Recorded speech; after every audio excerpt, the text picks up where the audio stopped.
I currently have the World Cup going on in the background, so please ignore my TV right now. Anyways, hi folks. If you're new here, my name is Rowan. Welcome to my channel. Here I've created a space to be able to talk about lifestyle and wellness and self-growth, and I'm so happy you get to join me on part of this journey. Lately, these are a very specific topic I've been thinking about, and it's funny because one of my favorite content creators just posted a video very similar to this, but it's the difference between existing and living. I think so many of us have become experts to existing. Wake up, go to work, come home, sleep, wake up, go to work, repeat. Days become weeks, weeks become months, and before we know it, we wonder where all that time went. And somewhere in the middle of that, we've stopped experiencing our lives. We're always thinking about what's next. What's my next goal? What's happening next week? What's my plans for next year? We're so busy planning our future that we forget to be in the present. But here's the thing, you don't get this moment back. This conversation, this morning, this walk, this version of you, you only get one of those. So why do we spend so much of our lives acting like we're just passing through it? I realize for me it's come down to one idea, and that is taking up space and being truly intentional about it. And I mean taking up space not in a loud way, not in an attention-seeking way, but in a deeply human way. I think somehow in the midst of life, we've all learned to make ourselves smaller. We apologize before we've done anything wrong.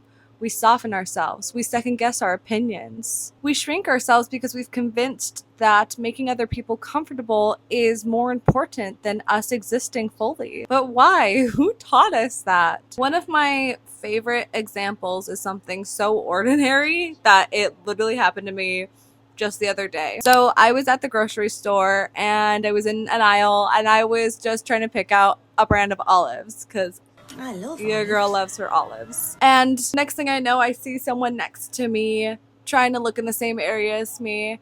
And instinctively, I move out of the way and I apologize. But they never asked me to move. I wasn't doing anything wrong. But our brains are conditioned to think that we are inconveniencing people by doing that. We apologize, we rush ourselves, we instinctively move out of the way, not because anyone asked us to, but because we believe that other people's time and comfort is more important than our own. But what if we stopped doing that? What if we stayed there for a few more seconds and found the right item that we needed? And not because you're being rude or intentionally trying to inconvenience anyone, just because you're allowed to take up that space. They can wait.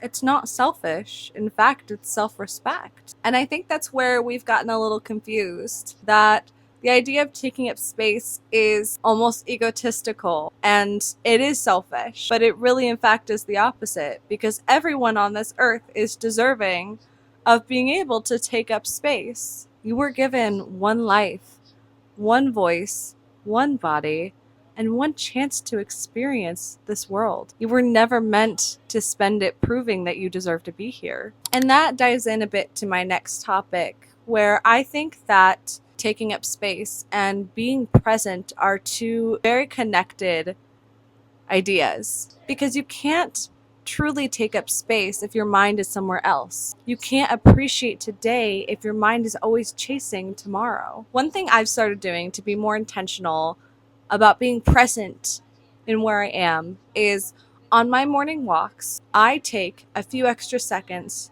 to enjoy the things around me. A beautiful sunrise, a cute dog, a beautiful house I've passed, someone's gorgeous garden. I pause, take up 30 seconds, a minute if need be. And people around me might think I'm a little strange, but I don't care, because for that moment, I'm exactly where I need to be. I'm not rushing. I'm not thinking about what's next. I'm simply allowing myself to exist in a moment I'll never get back. And those are some of the richest parts of my day. So today, I leave you with a question. What does taking up space actually mean to you? Maybe it means resting, even if you feel guilty about it. Maybe it means laughing a little louder. Maybe it means taking a few more seconds in the grocery aisle. Whatever it is, do it. Because the world doesn't need a smaller version of you. It needs a version of you that truly believes that you are worthy of being seen and existing and taking up space. So tomorrow, take the walk. Enjoy the sunset. Drink your coffee before going on your phone. Look around. Breathe deeply. Become a little more visible, not because you're trying to be noticed, but because you've finally stopped apologizing for existing. You deserve to experience life, not just survive it. Thank you so much for being here. I hope this conversation resonated with you. If you want to hear more things like this, please hit the subscribe button down below, and I look forward to seeing you in the next video. Bye-bye.